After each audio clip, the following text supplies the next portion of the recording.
रोज की तरह अपने ऑफिस का काम खत्म करके मयूर अपने घर की ओर लौट रहा था। वो अपनी बाइक पे सवार था और अपनी ही धुन में चला जा रहा था। तभी उसकी नज़र एक डॉल की दुकान पर पड़ी। उसे याद आया कि उसकी बेटी ने उसके लिए एक डॉल मंगवाई थी। उसने उसी दुकान के पास अपनी बाइक रोकी और डॉल पसंद करने लगा। उसे एक डॉल पसंद आई तो उसने उस डॉल को पैक करवा लिया। पैसे देकर जब वो अपनी बाइक पर बैठा तो एक खूबसूरत औरत उसके पास आकर बोली, एक्सक्यूज़ मी। मयूर कहने लगा, जी कहिए। वो औरत बोली, जी मुझे आगे तक जाना है। मेरी बहन का एक्सीडेंट हो गया है और वो आगे हॉस्पिटल में एडमिट है। मुझे अभी घर पे फ़ोन आया था, इसलिए मुझे इस वक्त निकलना पड़ा। मेरे पास कोई साधन नहीं है जाने का। क्या आप मुझे आगे तक लिफ्ट दे सकते हैं? मैं देर नहीं करना चाहती। मयूर ने जब ये सब सुना तो उसने सोचा कि बेचारी ये औरत रात के इस वक्त यहाँ पर कितनी देर तक खड़ी रहेगी। वहाँ पर इतने ज़्यादा टैक्सी भी नहीं थी। मदद की गर्ज से उसने उस औरत को अपनी बाइक में बिठा लिया और बाइक स्टार्ट करके आगे बढ़ चला। वो बाइक चलाते हुए थोड़ा आगे निकल आया था और रास्ते में उसने पूछा, आपकी बहन को हुआ क्या है? कैसे उनका एक्सीडेंट हो गया? इस पर उसने कहा, मुझे नहीं मालूम, बस मेरे घर पर फ़ोन आया था। इतना कहकर वो खामोश हो गई। तो मयूर भी खामोशी से बाइक चलाता रहा। जब वो एक ऐसी जगह पर पहुंचा जहां पर कुछ लोगों की आबादी थी, कुछ लोगों की भीड़ भाड़ थी, तब उस औरत ने मयूर के कान के पास मुंह लाकर कहा, इधर सुनो, चुपचाप जितने पैसे तुम्हारे पर्स में हैं सब के सब मुझे दे दो, वरना मैं शोर मचाकर तुम्हें पिटवाऊंगी। ये कह दूंगी कि तुम मुझे छेड़ रहे हो, तुम पे इल्ज़ाम लगाऊंगी। ये सुनकर मयूर घबरा गया। वो कहने लगा, ये क्या कह रही हो? मैंने तो तुम्हारी मदद की और तुम इस तरह का हरकत कर रही हो।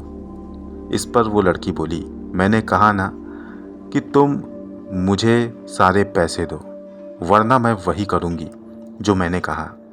मयूर घबरा गया। उसके माथे पर पसीना आ गया।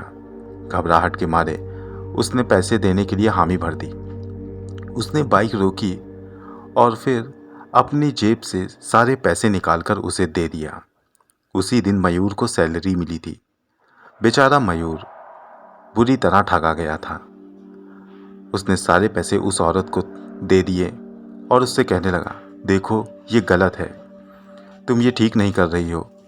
उसकी बात पर वो औरत बोली, तुम चुप रहो और अपने रास्ते जाओ, मेरा यही काम है।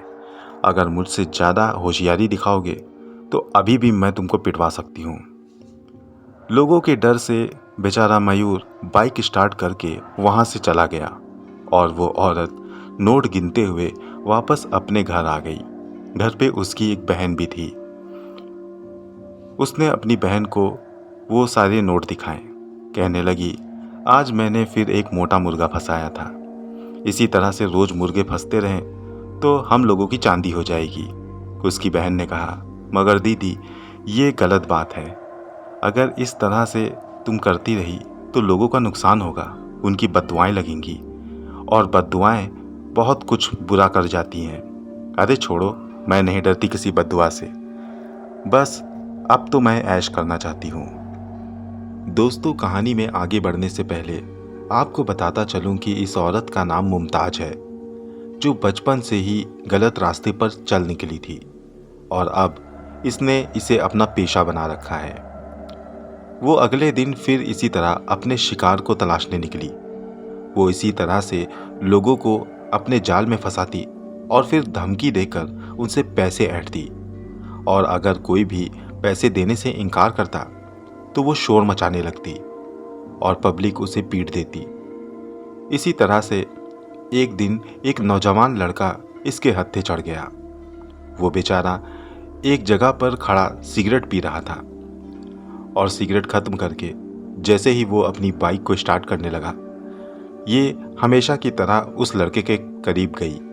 कहने लगी, मुझे आगे तक छोड़ दो, मेरी बहन का एक्सीडेंट हुआ है और वो हॉस्पिटल में एडमिट है। वो एक ही कहानी हर नए लड़के को सुनाती। उस लड़के ने भी उसकी इस कहानी पर विश्वास किया और उसको अपनी बाइक में बिठा लिया। जब वो थोड़ी दूरी पर गया तो मौका देखकर मुमताज ने उसके कान में कहा, अगर अपनी खैरियत चाहते हो तो सारे पैसे मेरे हवाले कर दो। वो नौजवान लड़का बेचारा डर गया। उसे भी अपनी जेब खाली करनी पड़ी। इस तरह से मुमताज ने लोगों को लूट लूट कर अपने पास काफ़ी दौलत जमा कर ली थी, मगर वो इतने पर भी नहीं रुकी थी। जब वो किसी एक जगह पर मशहूर होती तो अपनी रहने की जगह बदल देती और दूसरी जगह जाकर यही काम शुरू कर देती। उसने अपना काम जारी रखा। इस बार ये एक नई जगह पर गई और वहाँ पर भी इसी तरह लोगों को फंसाने लगी। एक बार इसके जाल में एक बहुत ही निहायत शरीफ लड़का फंस गया। वो बेचारा अपने घर जा रहा था और इसने लिफ्ट मांग ली। उस बेचारे ने इसे लिफ्ट दे दी और फिर वही हुआ जो सबके साथ होता था। इसने थोड़े भीड़ भाड़ के इलाके में उस लड़के को धमकी दे दी कि अगर पैसे नहीं दिए तो वो उस पर इल्ज़ाम लगाएगी। लड़का नौजवान था, गर्म खून था। नासमझी में वो ये गलती कर बैठा। वो मुमताज से उलझने लगा, बहस करने लगा। बात बिगड़ता देखकर मुमताज ने शोर मचाना शुरू कर दिया। भीड़ इकट्ठा हुई और उसने उस लड़के पर गलत गलत इल्ज़ाम लगाने शुरू कर दिए। भीड़ आक्रोश में आकर उस लड़के को पीटने लगी, जिससे वो लड़का बहुत ज़्यादा जख्मी हो गया। उसे जख्मी होता देख मुमताज वहाँ से फरार हो गई और फिर कुछ लोगों ने भीड़ को रोका और उस लड़के को अस्पताल में भर्ती कराया। उसके ऊपर केस भी चला। मुमताज रोज रोज यही कारनामे करते जा रही थी और उसकी बहन उसे रोज ऐसे करने से रोकती थी, मगर मुमताज नहीं मानने वाली थी। उसके दिलो दिमाग में अब धोखेबाजी का नशा चढ़ चुका था, दौलत का नशा चढ़ चुका था। अब उसे सिर्फ दौलत से मतलब था, चाहे वो किसी भी रास्ते से आए। वो इसी तरह रोज अपने शिकार पर निकलती थी। एक बार इसी तरह एक सज्जन आदमी अपने घर की ओर जा रहा था। तभी रास्ते में मुमताज ने उसे रोका और वही कहानी सुनाई जो वो सबको सुनाती थी। बहन के एक्सीडेंट का बहाना किया तो उस सज्जन आदमी ने मुमताज की मदद करने के लिए उसे अपनी बाइक पे बिठा लिया और जैसे ही वो थोड़ा आगे बढ़ा, सही जगह देखकर मुमताज ने उससे पैसे की मांग की। उस बेचारे के पास पैसे नहीं थे, पैसों की बहुत कमी थी। मुमताज उतने में मानने वाली नहीं थी। वो आदमी मुमताज से विन्नतें करने लगा, कहने लगा कि मेरे साथ कुछ भी गलत मत करना, मेरे पास इतने ही पैसे हैं, तुम इतने में ही काम चला लो। अगर मेरे पास और होते तो मैं वो भी दे देता। मगर मुमताज मानने वाली नहीं थी। उसने शोर मचाया और पब्लिक को इकट्ठा करके उसके ऊपर इल्ज़ाम लगा दिया कि वो उससे छेड़खानी कर रहा है, वो उसे परेशान कर रहा है। इतना सुनते ही पब्लिक उस पर टूट पड़ी, उसे बहुत मारा पीटा, लहूलुहान कर दिया। लोगों ने उसकी तस्वीरें भी खींची। पुलिस बुलाई गई और उसे पुलिस के हवाले कर दिया गया। अखबार में उसका नाम उछाला गया, उसके ऊपर झूठा केस दर्ज किया गया और उसकी बदनामी अब चारों तरफ होने लगी थी। सब उसे ही दोषी मान रहे थे, तरह तरह की बातें कर रहे थे। वो इन सब चीज़ों को झेल ना पाया और उस सज्जन आदमी ने आत्महत्या कर ली। उसके 2 बच्चे थे, बीवी थी, घर में माँ बाप थे, मगर बदनामी के कारण उसने आत्महत्या कर ली थी। आत्महत्या की खबर जब दूसरे दिन अखबार में छपी तो ये खबर मुमताज की बहन ने भी पढ़ी। ये पढ़कर मुमताज की बहन को बहुत गुस्सा आया। वो मुमताज से कहने लगी, तुमने बहुत गलत किया है, इस तरह से किसी की ज़िंदगी के साथ खेलकर तुम खुश नहीं रहोगी।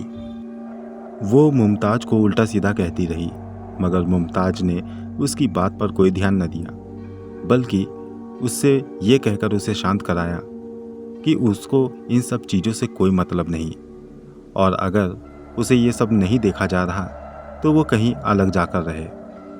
उसकी बात सुनकर मुमताज की बहन अपना घर छोड़कर अलग चली गई।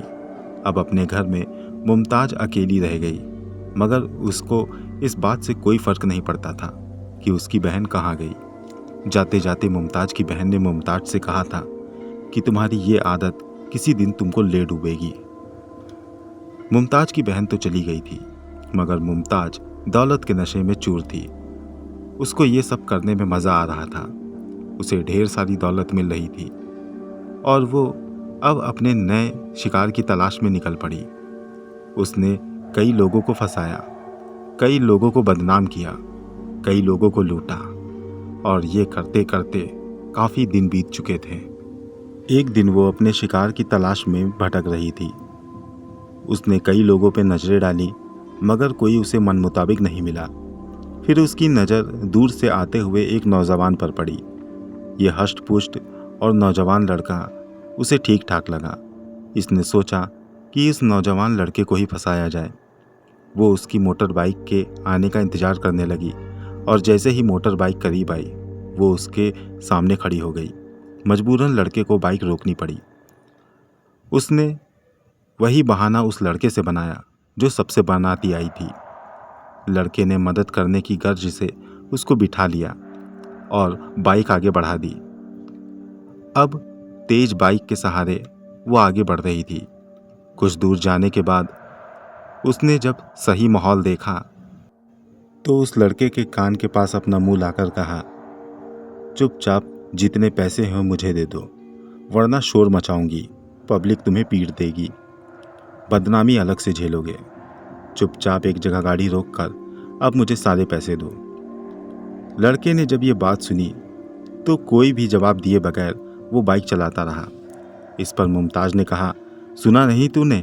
मैं कहती हूँ कि गाड़ी रोक, वरना शोर मचाऊंगी। तो फिर भीड़ के सामने तुझे गाड़ी रोकनी ही पड़ेगी। मुमताज की इस बात का असर भी उस नौजवान पे नहीं हुआ, बल्कि उसने स्पीड और तेज कर दी और इसके साथ ही उसने मुमताज से कहा, मैं वही हूँ जिसके बाप ने तुम्हारे कारण आत्महत्या कर ली।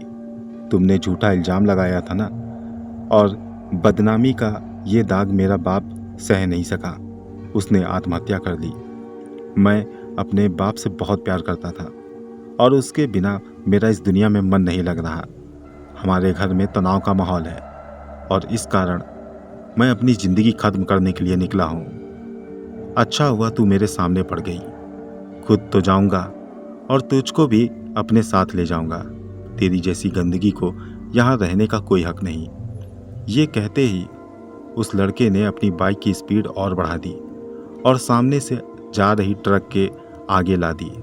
ट्रक से उसकी बाइक की टक्कर हुई तो टक्कर से वो दोनों दूर उछल कर गिरे। वो एक पुल पर थे तो इसलिए वो लोग नदी में जा गिरे। बाइक के परखच्चे उड़ गए। ये एक्सीडेंट देखकर वहाँ लोग दौड़े चले आए। उन लोगों को उठाया गया। ये लोग बेहोश हो चुके थे। हालत बहुत गंभीर थी। इनको अस्पताल में भर्ती कराया गया। बात चारों ओर फैल चुकी थी। डॉक्टरों ने बहुत कोशिश की, दोनों की जान बच गई, मगर मुमताज अपने दोनों पैरों को खो बैठी थी। कमर से निचला का हिस्सा अब पैरालाइज हो चुका था। उसे जिंदगी भर अब व्हील चेयर पर चलना था। उसके दोनों हाथ भी सुन पड़ चुके थे। डॉक्टर ने कहा था कि अब सारी जिंदगी इसे यूं ही रहना पड़ेगा। मुमताज की जिंदगी खराब हो चुकी थी। उसके साथ वो जो लड़का था, उसके हालात तो ठीक हो गए। उसे ज़्यादा चोट भी नहीं आई थी, मगर मुमताज अब कुर्सी पर ही बैठी रह गई थी। अब वो कुछ नहीं कर पाती थी।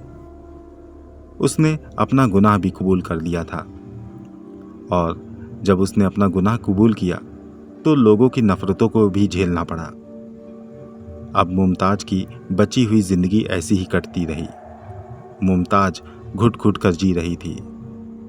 वो समझ चुकी थी कि ये लोगों की बद्दुआएं हैं, उन लोगों की बद्दुआएं जिनको उसने परेशान किया, जिंदगियां खराब की।